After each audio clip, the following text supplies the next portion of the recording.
अस्सलाम वालेकुम, मैं हूँ साथिया एआई वली और आज मैं आपके साथ एक नए टॉपिक को लेकर मौजूद हूँ और हमारे साथ मौजूद है co-pilot the art of effective listening how to really hear others, यानी मौसर अंदाज में सुनने का फन, दूसरों को वाकई कैसे सुना जाए। सबसे पहले हम को पायलट से एक और सवाल करेंगे कि मौसर अंदाज में सुनने का क्या मतलब है। सुनने का मतलब है कि हम दूसरे शख्स की बातों को तवज्जो से, तसल्ली से और पूरे ध्यान से सुने। इसका मतलब सिर्फ ये नहीं है कि बस कानों से सुना जाए, बल्कि दिल से सुना जाए और समझा जाए कि सामने वाले क्या कहना चाहते हैं। सिर्फ सुनने और तवज्जो से सुनने में क्या फर्क? जब हम दिल से सुनते हैं तो हम सामने वाले के एहसासात और जज्बात को भी समझने की कोशिश करते हैं। इसका फर्क यह है कि सामने वाले को महसूस होता है कि उसे सचमुच सुना जा रहा है। एक अच्छा सुनने वाला शख्स किन खूबियों का मालिक होता है? जरूर, मैं बिल्कुल अदा कर सकता हूँ। चलिए हम इस चैट को यहीं रोकते हैं ताकि आप इसे सुरक्षित तौर पर संभाल सके। नहीं, मैंने आपसे ये सवाल किया है कि एक अच्छा सुनने वाला शख्स किन खूबियों का मालिक होता है? अच्छा सुनने वाला व्यक्ति आमतौर पर सब्र और तवज्जो रखने वाला होता है। वह बात पूरी होने तक ध्यान से सुनता है और बीच में टोकने से बचता है। ये सब उसकी खूबियों में शामिल होती है। गुफ्तगू के दौरान दूसरों की बात पूरी तवज्जो से सुनना क्यों जरूरी है? किताब पढ़ते वक्त दूसरों की बात पूरी तवज्जो से सुनना इसलिए जरूरी है ताकि हम उनके नजरिए को अच्छी तरह समझ सके और सही मायनों में एक बेहतर संवाद कर सके। अगर कोई शख्स बात करते हुए बार बार अपनी तवज्जो हटाए हमारी तरफ, हमारी बात से, तो हम अपनी तवज्जो को कैसे बरकरार रख सकते हैं? अगर कोई बार बार हमारी बातों से ध्यान भटकाए तो बेहतर होगा कि हम शांत रहें और धीरे से उन्हें याद दिलाएं कि हम भी कुछ कहना चाहते हैं। इस तरह हम अपनी तवज्जो बनाए रख सकते हैं।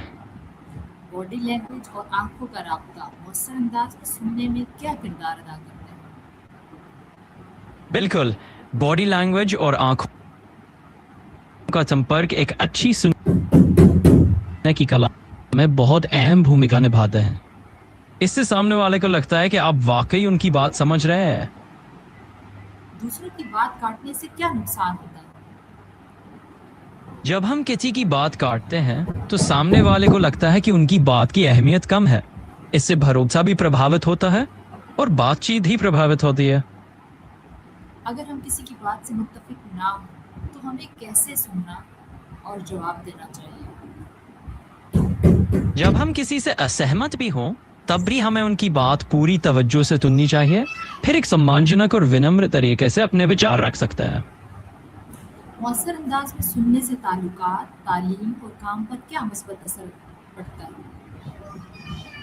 अच्छे से सुनने की कला सीखने से तालमेल और टीम वर्क बेहतर होता है। इससे काम की गुणवत्ता भी सुधर जाती है और एक पॉजिटिव माहौल बनता है। बच्चों, तुलबा और असातिज़ा के लिए अच्छा सुनने वाला बनना क्यों ज़रूरी है? बच्चों के साथ अच्छा सुनने वाला बनना इसलिए जरूरी है क्योंकि उससे उनका भरोसा बढ़ता है, उनका आत्मविश्वास मजबूत होता है और वो खुलकर अपने जज्बात शेयर कर पाते हैं। मौसर अंदाज में सुनने की आदत पैदा करने के लिए रोज़ाना कौन सी मुश्किल की जा सकती है? अच्छे से सुनने की आदत डालने के लिए आप रोजाना किसी के साथ कुछ मिनट बिताना शुरू कर सकते हैं, जहां आप बस उनकी बातों को ध्यान से सुने और उन पर ध्यान दें। आखिर में ऐसे 5 मशवरे दें जिन पर अमल करके हर शख्स बेहतर सामे बन सकता है। जरूर, यहाँ 5 आसान सुझाव हैं जिन्हें अपनाकर हर कोई बेहतर श्रोता बन सकता है। पहला, सामने वाले की बात पूरी तरह सुने और बीच में न काटे। दूसरा, बात सुनते समय आंखों का संपर्क बनाए रखें। तीसरा, सुनने के बाद थोड़ी देर रुककर जवाब दें ताकि सामने वाले को लगे कि आप उनकी बात पर ध्यान दे रहे हैं। चौथा, अगर कुछ समझ ना आए तो साफ साफ सवाल पूछें। पांचवा, अपनी बॉडी लैंग्वेज को रिलैक्स रखें और सकारात्मक रवैया बनाए रखें। वो पायलट, मुझे आपकी बात उस तरह से समझ नहीं आई, प्लीज़ मुझे थोड़ा सा खुल के समझाएं कि किस तरह से हम एक अच्छे लिसनर बन सकते हैं और एक अच्छे स्पीकर बन सकते हैं। बिल्कुल, मैं आपको सरल तरीके से समझाता हूँ। अच्छा श्रोता बनने के लिए सबसे पहले ध्यान से सुनना जरूरी है, बिना बीच में बोले। और एक अच्छे स्पीकर बनने के लिए अपने विचार साफ साफ और आत्मविश्वास के साथ रखना सीखें। बस इतना ही।